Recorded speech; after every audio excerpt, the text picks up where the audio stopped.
Welcome to another episode of Lawyers for Immigrants with your host, Yifei He, president of the law office of Yifei He, where they are dedicated to helping immigrants and new Americans. In every episode, Yifei interviews attorneys across different practice areas and asks them how they are helping immigrants. You can find this show on YouTube, LinkedIn, Apple Podcasts, Google Podcasts, Stitcher, Spotify, and at www.yifeihelaw.com. Now here's the host of Lawyers for Immigrants, Yifei He.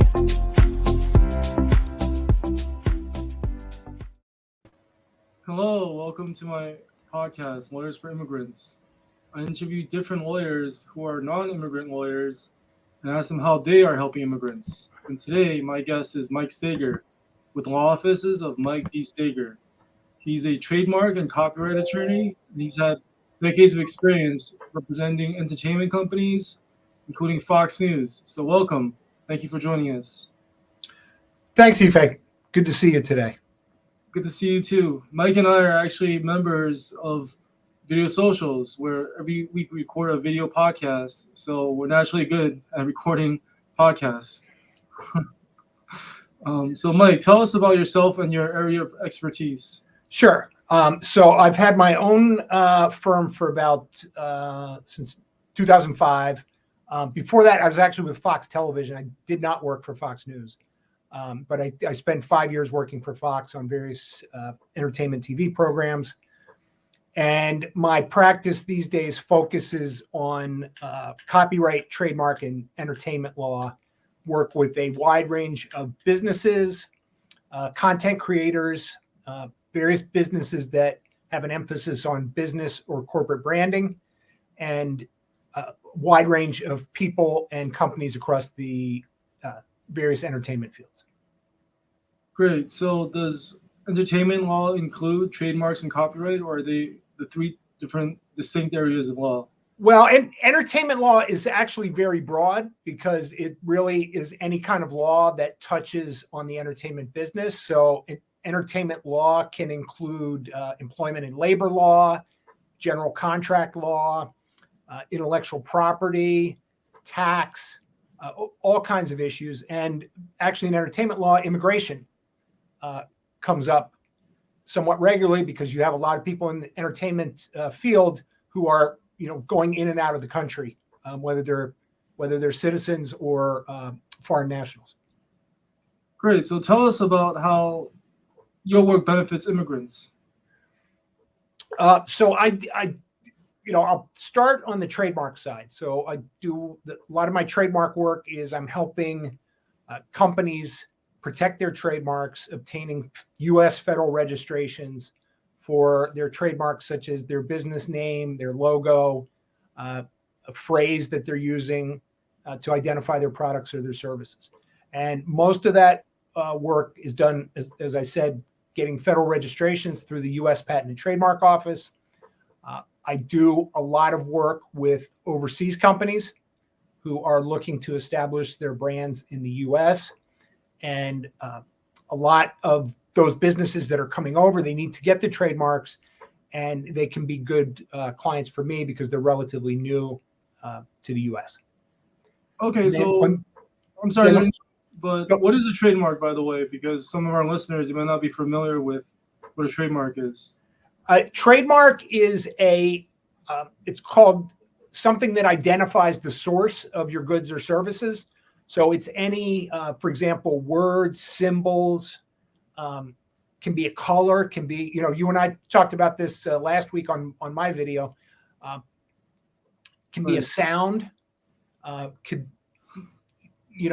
are trademarks for various scents, for some fragrances, the scent for the smell of Play-Doh, that's actually trademarked. But it's really anything that identifies goods or services so that, for example, if you're buying shoes from a business that has a trademark, that trademark differentiates their shoes from their competitors' brands. Right. So you help international companies establish their trademarks in the U.S., establish their brands in the U.S. Is that correct? Well, it's both international companies and also U.S. subsidiaries or new U.S. Companies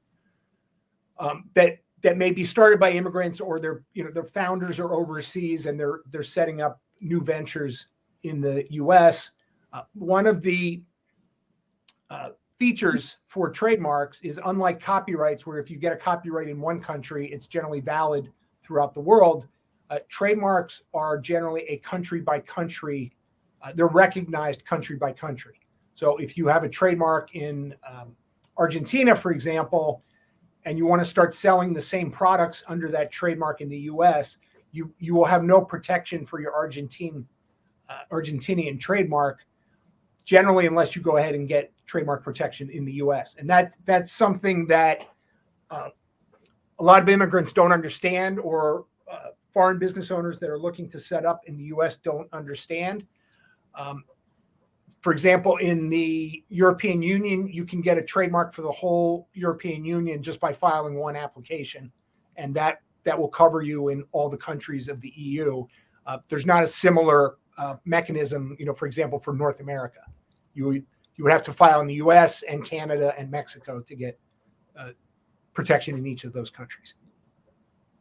I see. So trademarks, they will need to be country specific. Is there any specific issues to keep in mind when you're trying to register a trademark for someone who's an international company?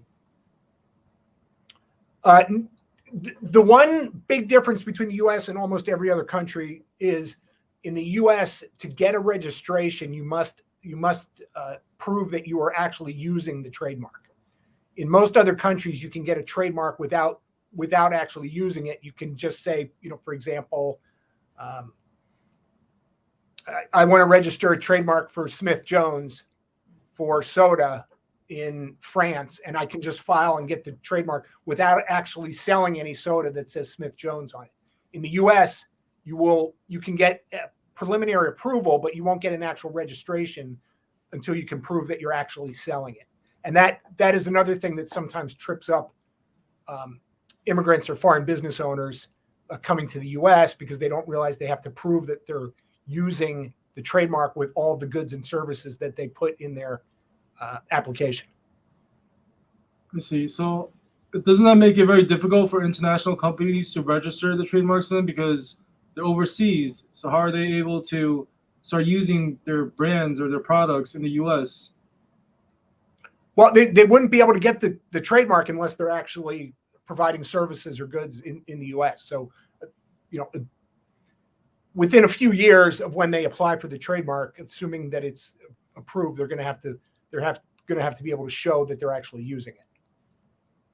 Okay, so in the preliminary stages, you don't have to actually show use, but you can show intent to use. Is that right? You can file an intent to use application, but you do not get your exclusive rights until you can actually show use. Now, there are a couple limited exceptions where you can file a U.S. trademark application based on a foreign registration. To do that, you generally must file in the U.S. within a certain period of time from when you got the foreign registration.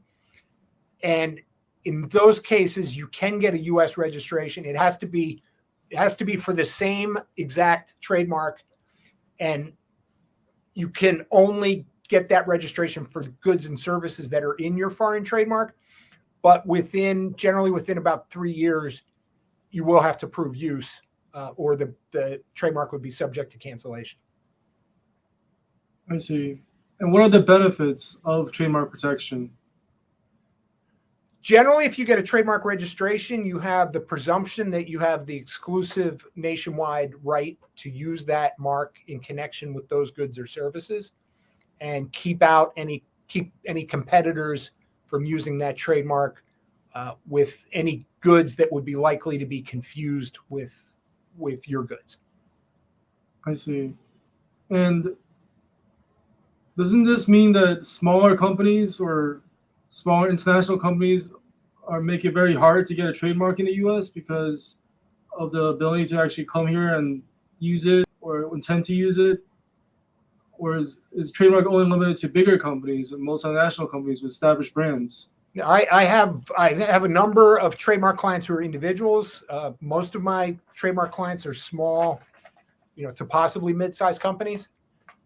But the idea in the U.S. that you have to show use is so that people are not just hoarding trademarks that they're not going to use and doing, sometimes what's called trademark squatting, where you obtain a trademark that somebody else actually wants to use, and then you sell it, to the competitor for a high price. This is a very common practice in China, for example, that people will rush to file for Chinese trademarks for U.S. brands when they have no connection to the U.S. brand, and they really have no intent of actually producing any goods or services under that trademark, but they are looking to just get paid by the, for example, the U.S. or the other foreign brand. I see. So what has come out of registering trademarks for smaller businesses or startups? Can you give an example? A lot of times, if you have a business that's, for example, an online business or a business that you may be looking to franchise, to turn into a franchise, for different reasons, the trademark can be one of the most valuable assets of those businesses. For example, if you're doing an online business in Queens, for example, you can have clients and customers all over the country. And if you get a federal registered trademark, you're going to be able to use that trademark no matter where your customers are, no matter where you're selling within the U.S. If you don't get a trademark, your brand name is generally limited in the scope of protection to the geographic area where you're actually doing business. And similarly, for a franchise, one of the values of a franchise is you are getting consistency in what you're getting, what goods you're buying or what services you're getting, no matter what franchise you go to.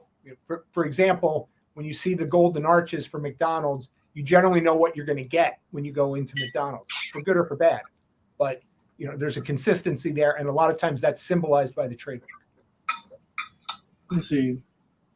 And do you have immigrant clients? Yes, I do have clients who are immigrants, who tend to be in all different kinds of immigration status. But as you know, there are a lot of immigrants who come to the U.S. and especially the New York area, and they are eager to start their own business in the U.S., whether it's a brand new business or maybe a continuation of a business that they or their family or their associates were running overseas, and they're looking to move into that same field in the U.S. I see. In those instances, do you collaborate with their immigration lawyer and get a trademark registration for them so they can start running their business? If, for example, they're applying for a business visa? Yes. Well, typically I'm going to guess you've talked about this on other podcasts. Typically, the immigration lawyer may be working first with a corporate lawyer or a business lawyer to show that there's an actual business running. It may be a situation where they had to invest a certain amount of money into a business to get it up and running. That may have something to do with their immigration status. But a lot of times the trademark will come into play very early in the process. Okay. And just from a common sense point of view, having a trademark on a business or a product would definitely establish legitimacy in the eyes of the U.S. government that you are actually establishing a business. You are doing what you're saying you're doing. So it would make common sense for someone to register the trademark if they're going to start a business, for example, selling certain products. Yes. My general advice is you as the business owner have to decide if your brand name is valuable enough to your business that it's going to make a difference for your business. If you have a local gas station or a local restaurant or a local dry cleaner or something like that, and you're really only working out of 1 or 2 locations, and you're not looking to expand, and perhaps you have a common name, because there are an awful lot of restaurants that have the same name, no matter where you are, and they have nothing to do with each other. In those cases, it's probably not really going to be valuable to get a trademark. But if you have something where your goods or services are very similar to somebody else's, and the branding may really make a difference in the success of the business, then it may make sense to go ahead and get a trademark. Okay. And trademark registration, it sounds like a straightforward process. Why should someone hire an attorney to do their registration? You don't need an attorney. You can file a trademark application on your own. You can also file it through, there are discounted legal services that are not lawyers that will file trademark applications for you. Typically, if you use a lawyer, you are going to get more extensive searching before the application is filed to make sure there are not conflicts. And that's important these days because the trademark office is so backed up that it generally takes about 9 months. Right now, it's taking about 9 months until the trademark office even reviews the application and gives you an initial indication if there are problems with the application. Lawyer can usually help identify the goods and services that you are going to put in the application, and can also help give some advice. Generally, if you're doing it on your own, you're not going to, you may not know what to search for or really how to identify the goods or services. And the very inexpensive online services tend not to give much advice on those in those areas.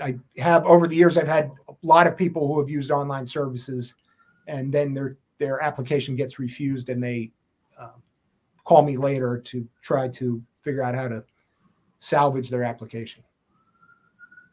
I see. And what have they lost other than their time? Well, these days they've lost the filing fees. Sometimes I've seen them, I've seen applications where they file for goods or services which are not what the business ends up doing, or that the business even intends to do. And these days, if you file and it's 9 months before you even know if there's a problem with the application, if you've spent a lot of money branding your business, website, printed materials, signs, and then you need to change the name, that can be very expensive. Similarly, sometimes I have clients who don't want to start producing anything under a certain name until they get an indication that they'll actually be able to get a trademark registration for it.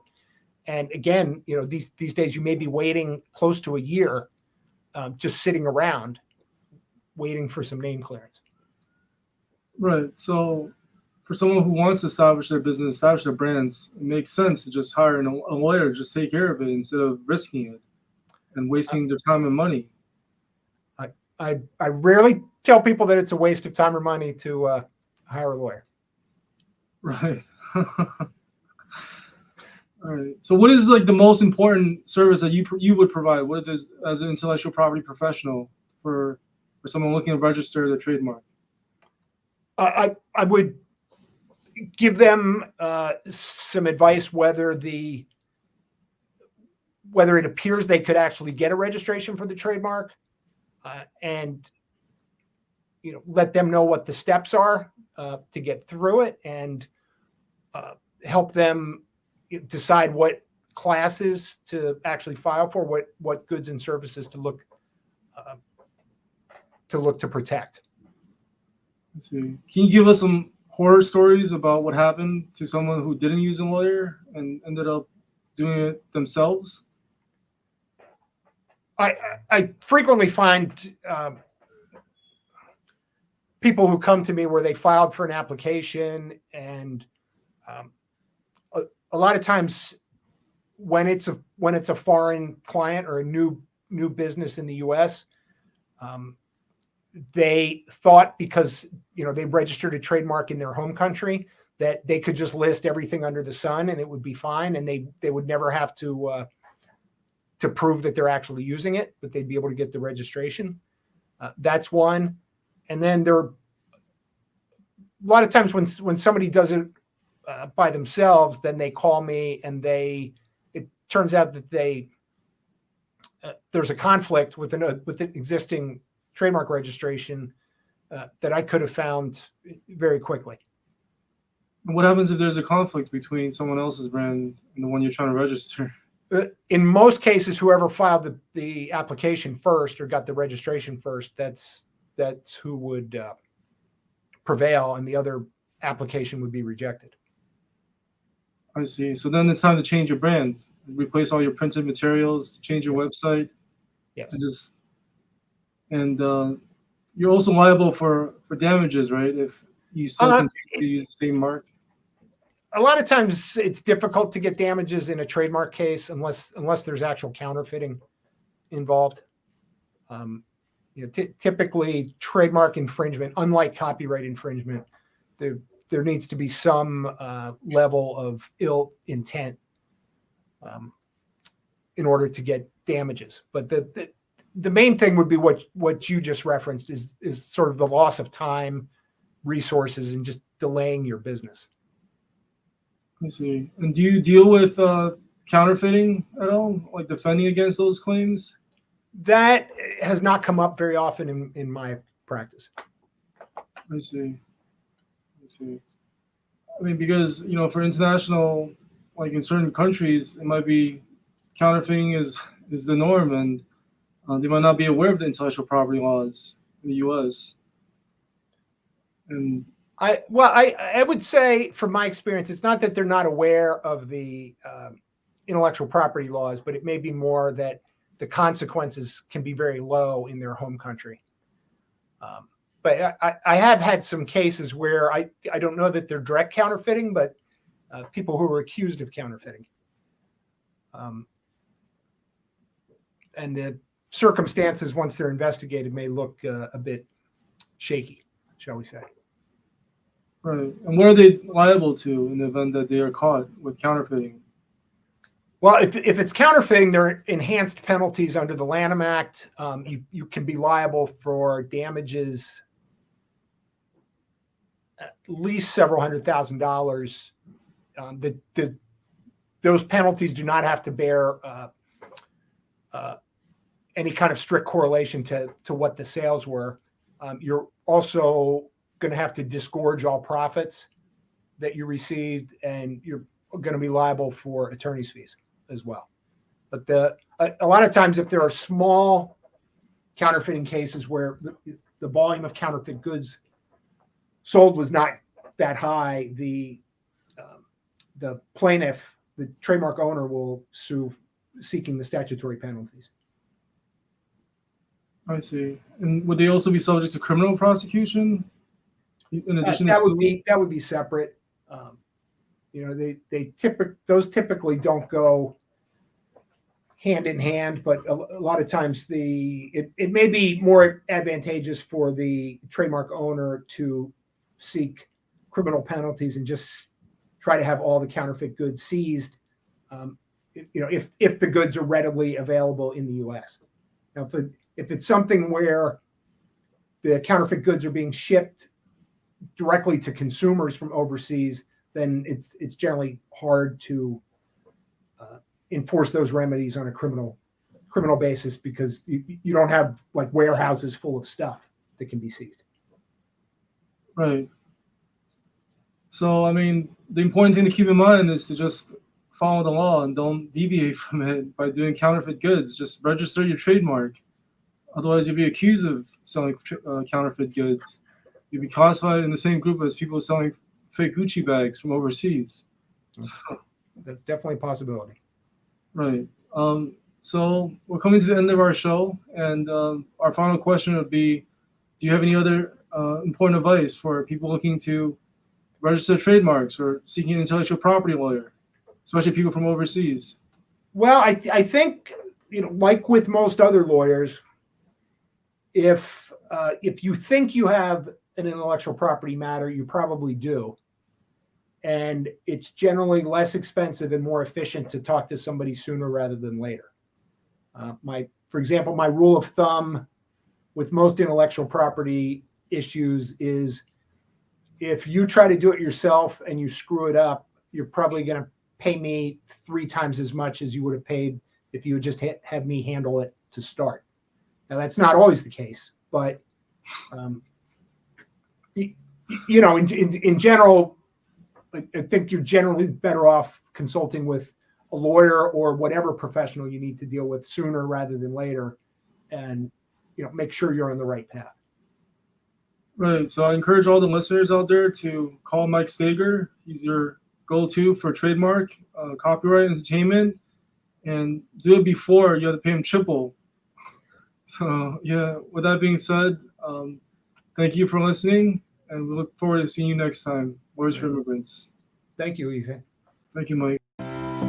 You've been listening to Lawyers for Immigrants with your host, Yifei He. You can find prior episodes on YouTube, LinkedIn, Apple Podcasts, Google Podcasts, Stitcher, Spotify, and at www.yifeihelaw.com. Thank you for your positive reviews, comments, and sharing this show with others.